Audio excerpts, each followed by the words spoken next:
community engagement is like the bastard topic in all of education, reform, school improvement, always, always. So let's just keep it real. When we talked about how do we get some of the high school best practices on family engagement from Hartford, Jonathan Swan had a tough time. Jonathan had a principal meeting, talked about it, and there was just not enough confidence among any real principal to say, we've got best practices we want to share about how we are really engaging our high school parents in a way that we're proud of. He was straight up about it, and then we said, okay, that's a lot less for us to present then if there's nothing local. And then we went out looking for national best practices, and Diana, myself, Naisha, we found a lot, but not a lot that was really focused on secondary schools, right, on high schools. This is not something where there's a lot of schools who are saying, oh, we've cracked this nut, at all. We found one school local, we were trying to get this representative from the school district to come in, but didn't work out with the timing. And so what I've been asked to do is just to present some of the findings of our research, but it's limited.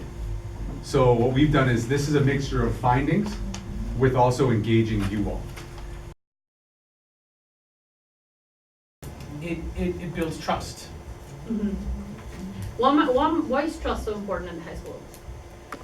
Well, I think it's important. Trust comes down to almost the fabric of everything that's occurring in the classroom, in the communication with families. I mean, it goes everywhere. Yeah. So trust is that thing that helps everyone to feel like they're a part of it, and they feel like they are respected for their place in the community. Absolutely. Yeah, because you can have all the beautiful strategies you want, Yeah. but if there's no trust and there's no fabric there, Yeah. we're not going to show up. Yeah.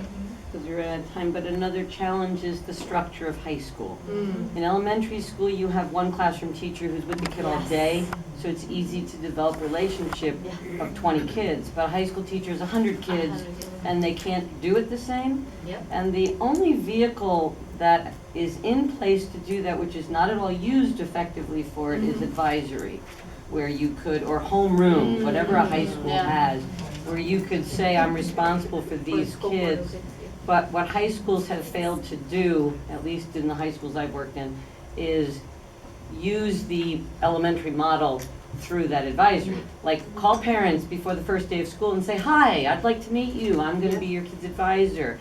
Call them for parent That's conferences, because now you only have 20 to reach out to. Yeah. Call and invite them personally to parent conferences. I mean, I've done Check some up of on these things. attendance. Use them as a point person for the behavior problems, so that a parent isn't getting 5 calls from 5 different high school teachers Yeah. and feeling overwhelmed about it. Yeah. There isn't the coordination in high school often to And I hear reach the- parents in Yep. a streamlined way that doesn't feel Yeah. overwhelming, unless they're 5 good calls, then a parent doesn't No, want. and the coordination. So we all value it, but at the end of the day, here we are trying to design a school, and our money needs to be where our mouth is, right? Our staffing model needs to be where our mouth is. When someone says it's hard for 10 teachers to know 1 student, right? Well, it's hard for a parent to know 10 teachers, right? You're right, the structure is not built, right, to make this easy. It is built to make it damn hard. So what are we going to do about it?